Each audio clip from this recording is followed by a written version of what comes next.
Guys, welcome and welcome back to my YouTube channel. Nahihirapan ka bang magbayad sa Shopee gamit ang GCash? O baka naman natatakot kang magkamali sa payment? So sa video na ito, ituturo ko sa iyo step by step ang tamang paraan ng pagbabayad sa Shopee gamit ang GCash. Kaya siguraduhin mong panoorin mo ito hanggang dulo para madali at successful ang iyong pag-checkout.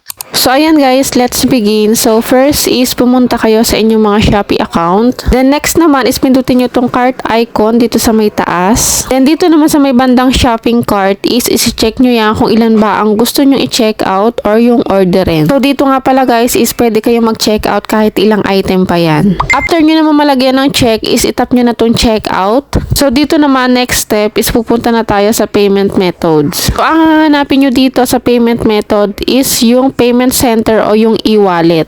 So dito nga pala guys is pwede din kayong gumamit ng 7-Eleven, GCash or yung Maya. So ang gagamitin natin is itong GCash. Itap nyo yan and then itap nyo yung confirm sa baba. Then dito pala guys is makikita nyo rin yung mga free shipping discount nyo. Kung may mga voucher kayo is pwede nyo i-click. So halimbawa na nga lang pala nito dito sa platform voucher, itap nyo yung free shipping discount. So makikita nyo kapag may mga voucher kayo is pwede nyo gamitin yan para mabawasan yung inyong mga item or yung babayaran nyo. So ayan, nakikita nyo naman kung dating 1,171 ngayon 955 na lang ang babayaran ko sa aking i-check out. After naman is after nyo ma-check is itap nyo na tong place order. Then mapupunta na kayo dito sa email verification. So ayan, makikita nyo dito yung total payment nyo na 955 tsaka yung payment method gamit yung GCash and then yung email nyo. After is itap nyo na tong pay.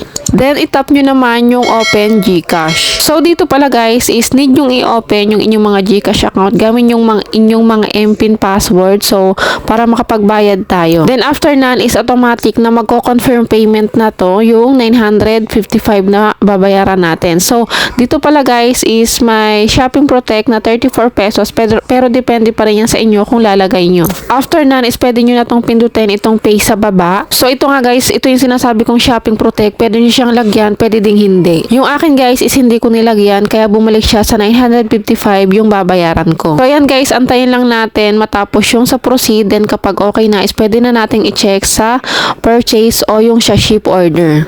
So ayan guys, dito pala is pwede nyo ding ma-check kung nabayaran na ba talaga. So makikita nyo dito sa pinakababa, i-scroll nyo lang yan. Dito sa order ID nakalagay paid by payment e-wallet. So ibig sabihin is bayad na yan. So ayan, ganyan lang kadali magbayad ng Shopee gamit ang ating mga GCash account. So ayan, sana nakatulong sa inyo itong step by step na tutorial na to about sa GCash. So kung gusto nyo pa ng maraming tutorial is mag-comment lang kayo sa comment section at gagawa natin yan ng panibagong video. So yun lang, don't forget to like, share, and subscribe para palagi kayong updated sa mga video tutorial na ina-upload ko. Yun lang, see you on my next video. Bye-bye!